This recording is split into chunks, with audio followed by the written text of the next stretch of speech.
Kopi Pagi, Kancah Opini Pagi Hari. Sebuah acara yang mengupas tuntas opini yang berkembang dan menjadi viral di media sosial. Acara ini terselenggara atas kerjasama Radio Republik Indonesia Ranai dan Dinas Komunikasi dan Informatika Kabupaten Natuna. Selamat mendengarkan Kopi Pagi.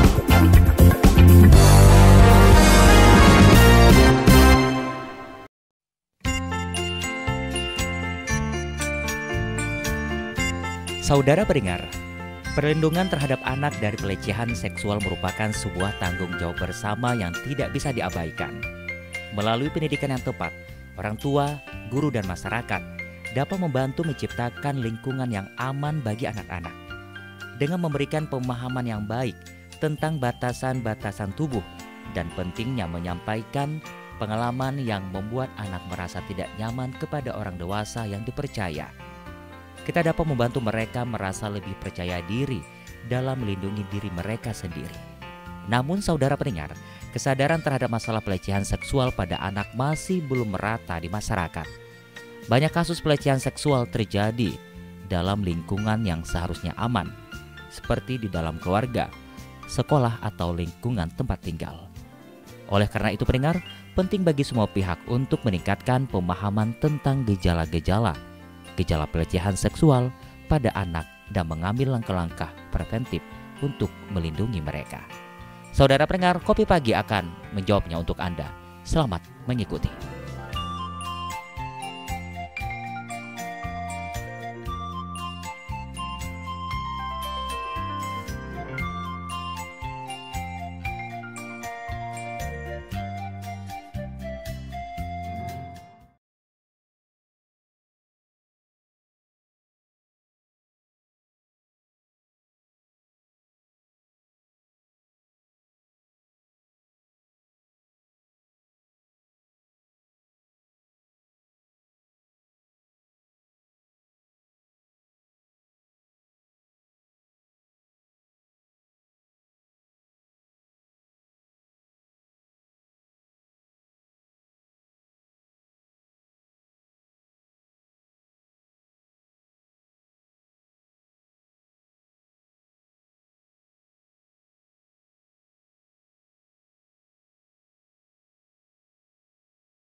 Padahal seks edukasi itu adalah ketika anak melihat orang tuanya itu harmonis, orang tuanya itu tidak melakukan kekerasan satu sama lain, itu sudah seks edukasi, Mbak. Gitu loh. Bagaimana orang tua memahamkan gitu ya, bahwa menikah dulu gitu loh, baru bisa dikatakan sah untuk pegang-pegangan, kan seperti itu. Iya, jadi itu seks edukasi, bukan berarti seks edukasi itu wah itu sudah berbicara tentang hubungan suami istri, itu bukan. Jadi anak itu dibiasakan dulu tahu tentang peran perempuan dan laki-laki, gitu. Yang sebenarnya itu seperti apa itu. Seks edukasi, kemudian literasi, kemudian pemahaman yang lain tadi, artinya dari beberapa kita gitu, secara mungkin dari pemerintah sampai masyarakat itu memang harus satu ini ya, satu frame gitu, bahwa kekerasan seksual itu tidak boleh gitu, tidak ada toleransinya gitu loh, Mbak. Baik, saya ke Bu Melda ini, UPTD yang pimpin Bu Melda ini kan di bawah naungan Dinas Perlindungan Perempuan ya. Dan Dinas Pemberdayaan Perempuan, Perlindungan anak dan Keluarga Berencana, Pengendalian penduduk dan keluarga berencana. Saking banyaknya P-nya, Bu. Baik. 3AP 2KB. Iya, itu kalau di UPTD sendiri kegiatan apa sih yang sudah dilaksanakan untuk mengedukasi keluarga? Karena kan kita perlindungan yang paling penting itu dari keluarga dulu nih, Bu. Dan kita mirisnya nih ada juga nih yang menjadi korban ini, pelakunya adalah orang terdekat di dalam keluarga kita sendiri. Nah, yang dilakukan oleh OPTD sendiri ini untuk perlindungan perempuan dan anak ya, terutama edukasi di tengah keluarga, ada nggak, Bu? Ya, kalau UPTD itu kan memang lebih ke penanganan kasus ya, Mbak ya. Pelayanan kami lebih bergerak di sana. Kami di bawah Dinas Pemberdayaan Perempuan, Perlindungan Anak, Pengendalian Penduduk. Jadi yang memberikan sosialisasi, edukasi memang itu di bidang pemberdayaan perempuan ya, Bu, di dinasnya. Tapi waktu kami melakukan penjangkauan, kan kami ada kegiatan penjangkauan itu sesuai tupoksi kami, ada 6 layanan yang kami berikan. Pertama itu pengaduan masyarakat, yang kedua pendampingan, yang ketiga penjangkauan, yang keempat itu mediasi, kelima pendampingan, dan yang keenam penampungan sementara. Nah, jadi di penjangkauan itulah kami bergeraknya. Waktu kita melakukan penjangkauan seperti yang Ibu psikolog tadi bilang, kami memberikan edukasi kepada keluarga dan korban juga secara personal. Nah, lebih ke sana. Yaitu yang kami lakukan, memberikan edukasi waktu penjangkauannya kepada korban, kepada keluarga, dan mungkin ada juga beberapa masyarakat yang ada di sana sekitar keluarga dan memberikan edukasi seperti itu. Tapi dari kebanyakan kasus yang ada yang melaporkan, Ibu, pasti motifnya bermacam-macam ya. Sebenarnya dari pihak keluarga itu sendiri saat penjangkauan itu sudah tahu belum sih bahwa penting nih melindungi anak-anak kita, mengedukasi anak-anak kita agar tidak menjadi korban pelecehan seksual? Ya, sebagian ada yang tahu, ada yang paham, sebagian lagi memang tidak ada yang paham. Ya, contohnya saja memang ada juga waktu sudah terjadi kejadian anaknya sudah menjadi korban, malah orang tua ya berpikir malah gimana ya, tidak usah melapor gitu loh. Ini sebagai sebuah aib. Ya, menyimpan gitu. Nggak usah malah anaknya yang dimarahin. Kenapa baru lapor sekarang, baru kasih tahu sekarang, ya segala macam bla bla yang menyudutkan anak. Itu sebetulnya kan salah ya, salah pemikiran. Kenapa kok jadinya anak pula yang dimarahkan gitu ya. Nah, tapi ada juga orang tua yang sudah paham, ya mungkin sudah mendengar sosialisasi, edukasi yang dimana mungkin mereka sering datang ikut-ikut di sosialisasi yang dilakukan oleh dinas ataupun dari lembaga lain. Nah, mereka paham, mereka melapor ke kita, melapor ke polisi atau setidaknya ke RT, RW setempat atau Babin Kamtibmas yang ada di desa atau di kelurahan mereka masing-masing. Nah, itu sudah ada kesadaran. Jadi bervariasi, Mbak, ada yang sudah paham orang tuanya, ada yang memang belum paham gitu. Baik, Ibu Sumarni, ini bagi orang tua yang mungkin sudah paham, kemudian saat ini kan sebenarnya juga untuk edukasi terhadap anak bagi orang tua yang melek teknologi gampang sekali kita akses melalui gadget ya Bu ya. Tapi ternyata masih ada nih yang belum paham, begitu seperti yang disampaikan Bu Melda, sudah anak menjadi korban dimarahi pula. Nah ini sebenarnya bagaimana langkah yang harus kita lakukan sebagai orang tua ketika anak kita yang menjadi korbannya Bu, langkah tepatnya? Langkah tepatnya memang anak harus diberikan perlindungan. Perlindungan di sini bukan dilindungi ya terus di skip gitu kasusnya. Artinya perlindungan di sini anak harus mendapatkan haknya gitu loh. Haknya untuk dilindungi secara hukum, diberikan haknya untuk mendapatkan pemulihan. Artinya secara hukum oke lah ya, sudah ditangani kita bersama dengan pihak kepolisian gitu. Kemudian secara pendampingan medik. Karena kekerasan seksual ini memang masuk dalam gejala kedaruratan secara medik, Mbak. Artinya apa? Dia harus mendapatkan pemulihan. Kalau gejalanya sudah sampai mengarah kepada gangguan psikotik, artinya saking luar biasanya trauma yang dia alami, itu artinya kita harus rujuk juga ke dokter, misalnya ke psikiater gitu ya. Kemudian penanganan secara psikologis itu dari kami, kebetulan di situ kan ada saya gitu. Jadi artinya pendampingan ini terus menerus gitu Mbak, sampai pasca sidang. Jadi SOP-nya seperti ini secara psikologis. Yang pertama itu diberikan psikoedukasi, ya, baik kepada korban maupun kepada keluarga. Kemudian stabilisasi, karena ini yang namanya anak menjadi korban itu bukan hanya anak yang mengalami trauma tapi juga keluarga. Bayangkan loh, misalnya itu dilakukan oleh orang-orang yang terdekat, yang di luar ekspektasi dia. Masa iya sih begitu gitu loh, masa iya selama ini dia orang yang saya percayai, ibu saya tidak ada sama sekali curiga. Itu justru juga keluarganya itu sangat penting juga untuk dilakukan pendampingan gitu loh.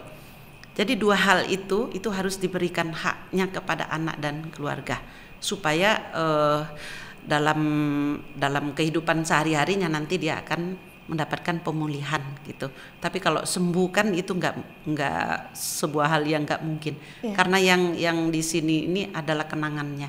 Membekas itu, ya Bu ya. Betul. Jadi itu nggak bisa kita sampai sekarang kayaknya belum ada obatnya deh untuk menghilangkan memori tersebut gitu Mbak. Jadi pemulihan itu.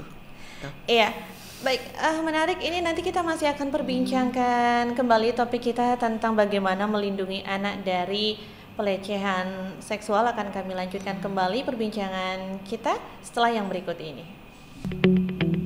RRI Digital dengan tampilan baru, berbagai konten kolaborasi dari berbagai program nasional, termasuk siaran visual langsung, siaran radio langsung, daftar putar musik, podcast, berita video, dan berbagai fitur interaksi pengguna dalam permainan. Berbagai konten menarik seperti suka, komentar, dan berbagi, serta obrolan langsung dengan penyiar dan pengguna. Pesan langsung dan fasilitas obrolan pribadi antara pengguna aplikasi juga tersedia. RRI Digital tersedia di Google Store dan App Store. RRI Digital.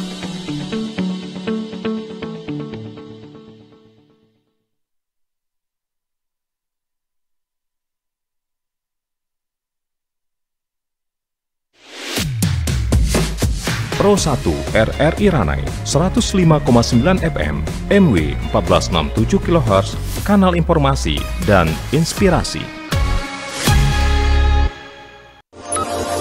RRI Net. Kami hadir dengan ragam informasi, dialog interaktif, dan hiburan.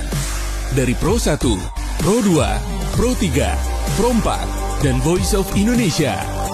RRI Net di IndiHome TV, aplikasi RRI Digital, dan portal berita rri.co.id.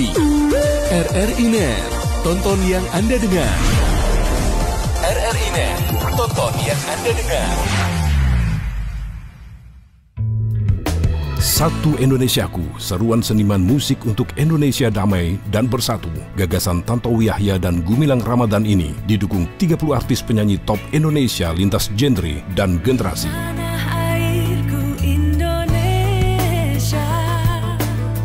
Negeri elok amatku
bersama Kopi Pagi, Kancah Opini Pagi Hari, Radio Republik Indonesia, Ranai. Ya, pendengar, kita masih bersama dalam acara Kopi Pagi berbicara tentang lindungi anak dari pelecehan seksual ya. Tadi kita juga sudah berbincang dengan dua narasumber kami. Sebelum kita lanjutkan kembali perbincangan kita akan dengarkan terlebih dahulu tanggapan masyarakat berkaitan dengan topik kita pagi ini, lindungi anak dari pelecehan seksual. Halo, Assalamualaikum. Saya Ica, salah satu pemuda di Natuna. Untuk kasus pelecehan seksual terhadap anak yang sedang terdapat beberapa kasus di Natuna, saya kira penting buat orang tua memproteksi dan mengawasi secara intens mulai dari jam keluar malam anak hingga histori brosur pada gadget anak. Itu saja menurut saya. Terima kasih. Iya, itu tadi tanggapan dari Ica nih. Ada yang menarik juga nih, saya ke Bu Sumarni ya. Tadi menurut Ica, orang tua juga penting menelusuri histori browsingnya apa gitu Bu ya. Kayaknya orang tuanya juga harus melek teknologi nih, harus tahu juga begitu. Karena kan anak-anak sekarang nggak asing lagi dengan gadget ya Bu, memang sudah dunianya digital ya Bu ya. Bagaimana ini tanggapan Bu Sumarni?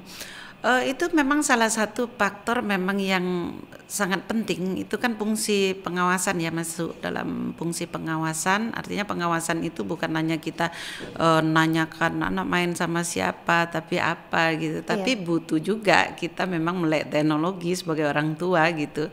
Bahkan kalau saya memang punya IG itu salah satunya untuk memantau apa yang dilakukan oleh anak gitu loh, apa yang dia posting. Karena ini kan penting banget kita tahu apa yang diposting oleh anak gitu kan. Kalau dia sempat memposting sesuatu yang beresiko, ini akan menjadi tato sosial loh, ya.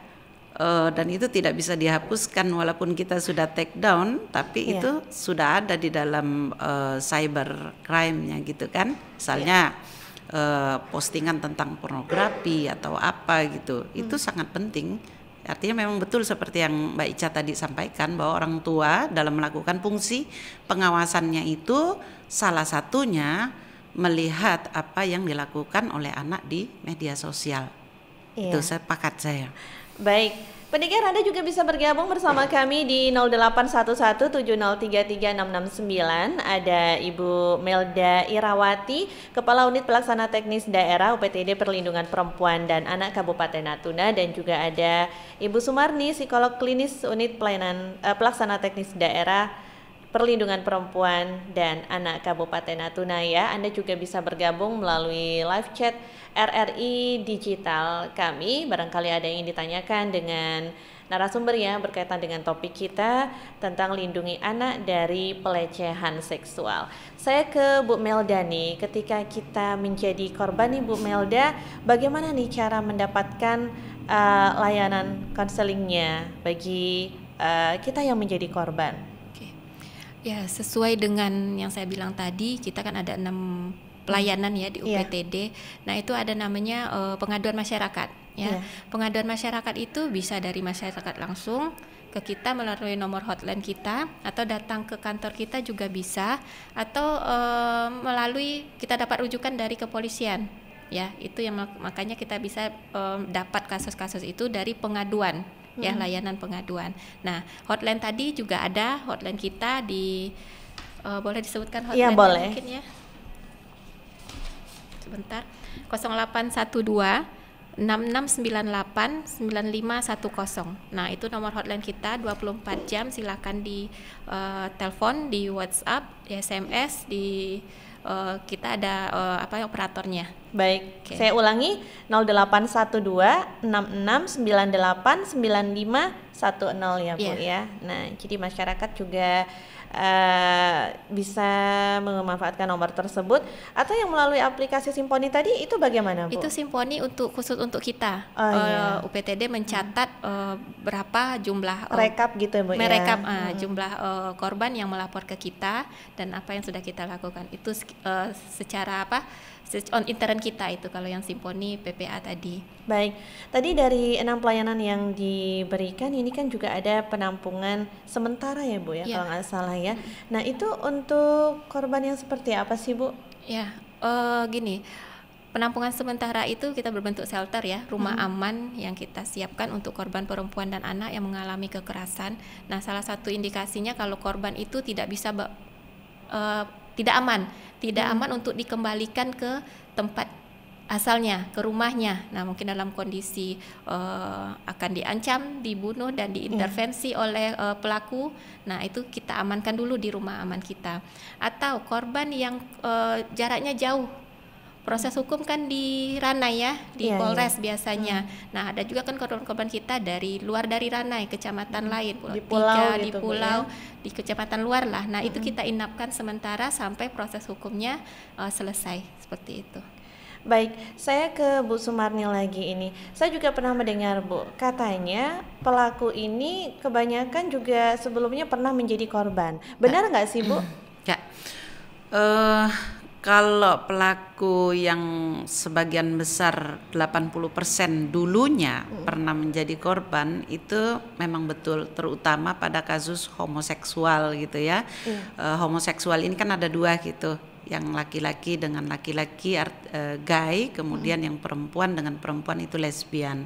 Nah itu pada masa lalunya 80% mereka pernah terpapar dengan orientasi seksual seperti ini gitu loh.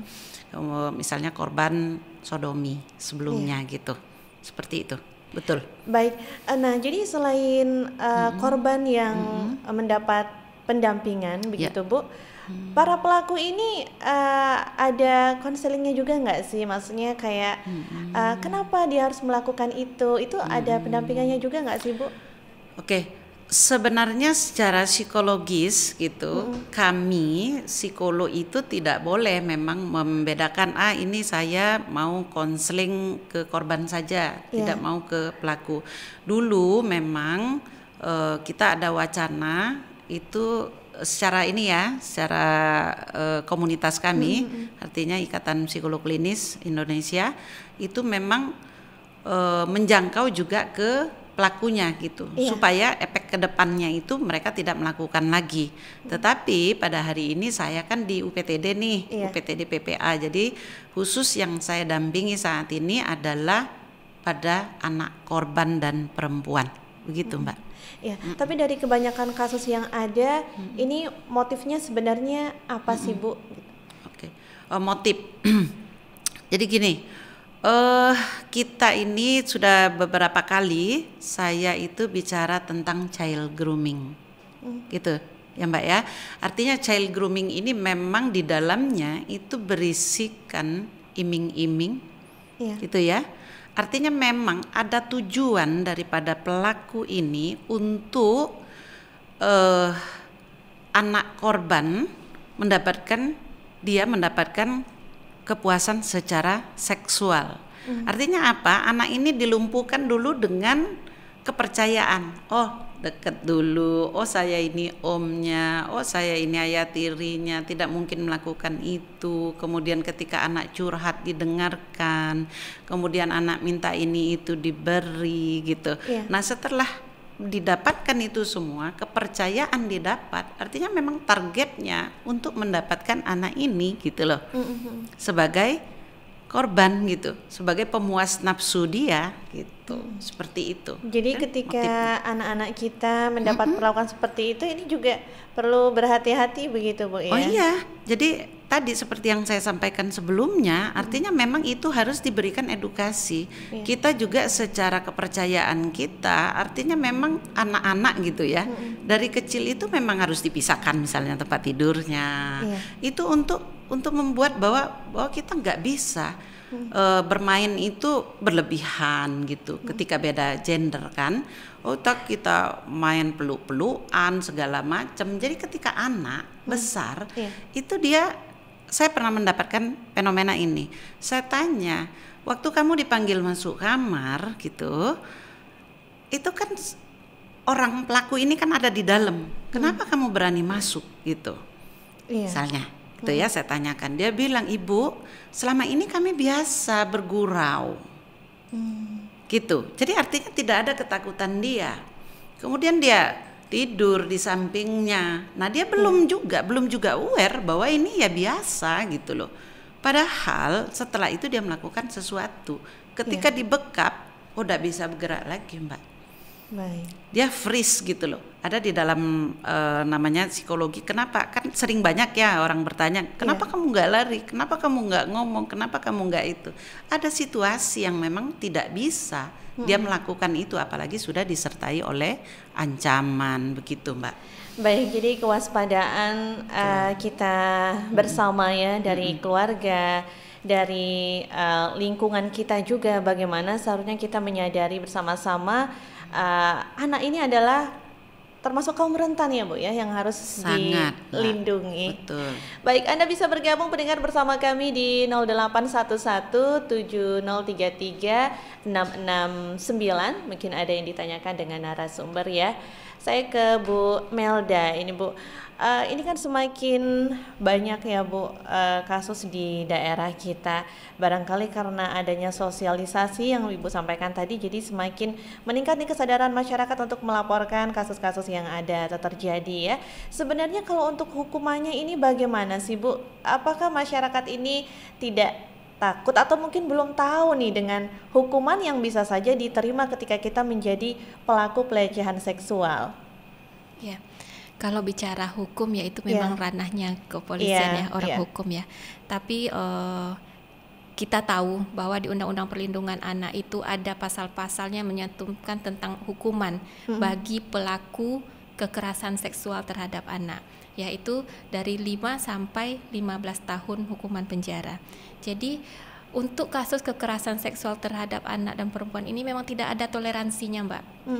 Ya, zero toleransi untuk itu. Tidak ada bisa itu untuk didamaikan, itu tidak bisa. Kekeluargaan tidak bisa Bu, kekeluargaan ya? Itu tidak bisa. Memang tidak ada toleransinya, baik itu pelakunya orang tua, paman, kakek, adik, kakak ya. Apalagi kalau ada unsur tenaga kependidikan di sana, tokoh agama dan segala macam pelakunya, itu ada hukumannya. Ya, jadi tidak ada toleransi lah istilahnya. Bagi kami zero toleransi untuk kasus-kasus kekerasan seksual ini. Tetap harus sesuai ada dengan hukumannya, perundang-undangannya ya tetap Bu ya. Undang-undang yang mengaturnya. Iya, kalau ini dilakukan dengan penyandang disabilitas misalnya Bu, artinya ini juga bisa mendapat hukuman yang berlapis atau bagaimana? Iya pasti Mbak, itu ada hukuman berlapis bagi pelaku, apalagi penyandang disabilitas itu adalah orang-orang yang rentan juga ya, orang yang terbatas secara geraknya segala macamnya, verbalnya gitu. Jadi memang ada hukuman berlapis di sana. Begitu juga dengan ketika pelakunya orang terdekat, keluarga sendiri, berbeda enggak dengan ketika pelakunya itu orang lain? Ya, itu lebih sama juga, ditambah sepertiga lagi malah kalau itu dilakukan oleh ayah kandung, tenaga kependidikan yang saya bilang tadi, itu ditambah lagi sepertiga. Semakin berat ya Bu? Semakin berat memang.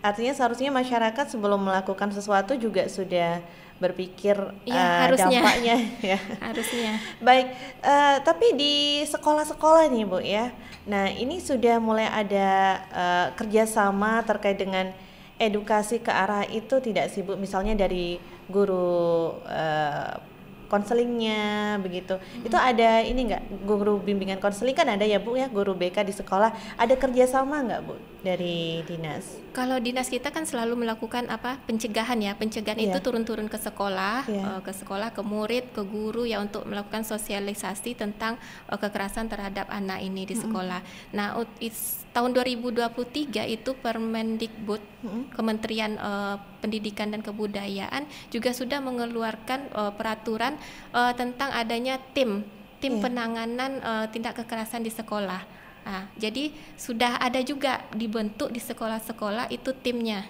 tim penanganan tindak kekerasan terhadap anak di sekolah. Baik, artinya sudah dilakukan juga ya kerjasama untuk meminimalisir, karena kan ini bisa juga terjadi di lingkungan sekolah ya Bu ya. Baik, untuk pendengar yang ingin bergabung masih ada waktu, silakan di 081170336669. Kita berbicara tentang lindungi anak dari pelecehan seksual ya. Saya kembali ke Bu Sumarni. Ketika kita menjadi korban, tentu dampaknya mental kita bisa kena pastinya ya Bu ya. Bagaimana ini agar anak-anak punya semangat? Tapi sebelumnya ada yang bergabung, kita sapa dulu Bu ya. Baik. Halo, assalamualaikum, selamat pagi. Halo. Halo. Iya, baik, silakan. Dengan siapa di mana Pak? Iya, Pak Ryan, silakan Pak Ryan.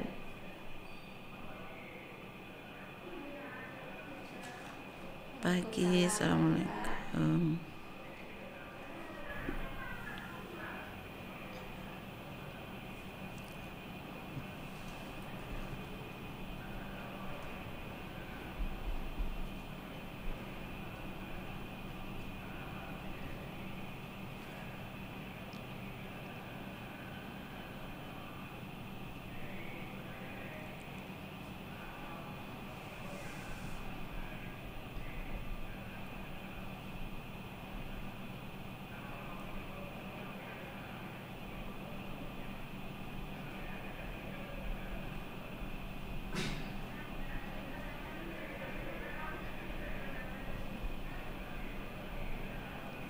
Waalaikumsalam warahmatullahi wabarakatuh. Nah, ini bagaimana Bu Sumarni, motivasi apa nih yang perlu kita berikan kepada korban? Sebaiknya ya, Mbak. Yang pertama kali anak memang harus mendapatkan pemulihan secara medik tadi, kemudian dukungan orang tua. Dukungan orang tua itu sangat penting gitu ya. Kemudian dukungan society atau lingkungan itu juga sangat berperan. Dan kepada profesional itu memang harus selesai pendampingannya. Itu sangat penting, berpengaruh pada anak untuk pemulihannya. Kalau motivasi itu lebih kepada orang tua ya. Nah, yang harus dilakukan oleh orang tua itu ada beberapa hal. Ketika anaknya misalnya ya, ketika anaknya menjadi korban, tolong deh jangan selalu mengungkit-ungkit itu. Ini penting banget Mbak, kami dari psikolog ini memberikan pesan. Kadang-kadang orang tua, nah kan kenapa dulu nggak lari, kenapa dulu nggak bilang, kenapa ini. Itu anak sangat ini ya, itu sudah kondisi yang memang tidak diinginkan anak. Jadi korban ini nggak bisa disalahkan Mbak, nggak bisa gitu loh. Dia sudah jadi korban, please dah, jangan sampai kita mengungkit-ungkit itu lagi. Kalau anak tidak membicarakan, gitu. Artinya kita cukup memberikan support, kita ada di situ, hadir di situ, tidak menyalahkan dia, kita memberikan dukungan, ya itu sudah support luar biasa, support sistem yang luar biasa. Begitu juga kepada masyarakat gitu loh. Jangan, memang dia sih, dia gadget, dia apa, gitu seperti itu. Itu labeling yang, rasanya nggak penting banget gitu loh. Dan gak boleh dilakukan. Bagaimana gitu? Kita harus punya perasaan empati loh. Gimana itu kalau terjadi pada anak-anak kita? Seenteng itu kayak kita berbicara, tidak begitu. Itu loh. Kemudian kepada kami profesional itu memang kita melakukan intervensi secara psikologis, itu memang ada tahapnya, dan kalau diperlukan sampai kepada psikoterapi gitu. Dan itu dilakukan bertahap sampai beberapa bulan, bahkan nanti ada setelah terminasi pun nanti akan dilakukan monitoringnya seperti itu. Apakah sudah benar-benar pulih begitu kondisinya Bu ya? Betul. Nah kalau untuk di daerah kita di pulau-pulau ini masih bisa dijangkau Bu? Dijangkaunya itu kami kan ada nih per tahun gitu, jadi tidak serta-merta kita lepaskan. Terutama kadang saya masih tetap memantau apa kabar, aktivitasnya sekarang seperti apa. Artinya tidak ada alasan itu untuk jarak segala macam, walaupun itu memang terbatas sih, tetapi sekarang ada teknologi. Jadi artinya kita pemantauan itu tetap juga dilakukan gitu. Sampai anak betul-betul siap kembali ke masyarakat dengan keadaan yang pulih. Baik, sebenarnya itu juga yang saya tanyakan tadi, bagaimana memotivasi anak-anak ini ya agar mereka bisa pulih gitu. Sembuh mungkin tidak, tapi setidaknya bisa pulih dan bisa berbaur kembali dengan masyarakat seperti sedia kala ya Bu ya. Baik, mungkin di akhir kebersamaan kita nih ada yang ingin disampaikan nih oleh Bu Sumarni untuk para pendengar kita. Silakan Bu. Baik, yang terpenting dari kita sekarang yang harus kita sadari adalah kejahatan seksual itu bukan hanya terfokus pada perempuan, anak perempuan, tetapi anak laki-laki juga sekarang harus sama mendapatkan prioritas. Ya, bukan berarti anak kita laki-laki terus aman gitu, tidak. Sekarang sama, anak laki-laki dan anak perempuan itu sama dalam keadaan daruratnya. Baik. Dari saya. Dari Bu Melda, seperti apa ini yang ingin disampaikan kepada pendengar kita terkait dengan topik kita pagi ini, siang ini? Ya, kalau saya lebih kepada mengajak. Ayo masyarakat, kita semua ikut berpartisipasi untuk melakukan pengaduan. Kalau seandainya memang di sekitar kita, anak kita, tetangga ataupun siapapun mengalami kekerasan, baik itu kekerasan fisik, kekerasan seksual, apalagi ayo kita mengadu, ayo laporkan, jangan di skip gitu. Baik, berani berbicara. Berani ya, Bu, berbicara. Ya, intinya. Dan saya sampaikan sekali lagi hotline yang bisa dihubungi yaitu 0812 6698 9510. Pendengar, demikian perbincangan kita dalam acara Kopi Pagi untuk edisi hari ini, hari Jumat tanggal 14 Juni 2024 dengan topik lindungi anak dari pelecehan seksual. Terima kasih yang sudah memonitor siaran kami melalui RRI Digital ya maupun melalui siaran Pro 1 RRI Ranai di 105,9 MHz. Saya Rita Retnandari mengucapkan terima kasih kepada narasumber yang sudah hadir. Ada Ibu Melda Irawati, Kepala Unit Pelaksana Teknis Daerah Perlindungan Perempuan dan Anak Kabupaten Natuna. Terima kasih Bu Melda, dan juga Bu Sumarni, terima kasih, Psikolog Klinis Unit Pelaksana Teknis Daerah UPTD Perlindungan Perempuan dan Anak Kabupaten Natuna. Kita akan berjumpa kembali di lain waktu dengan topik lainnya. Selamat siang, wassalamualaikum warahmatullahi wabarakatuh. Terima kasih telah mendengarkan Kopi Pagi hari ini. Nantikan Kopi Pagi edisi selanjutnya. Sampai jumpa.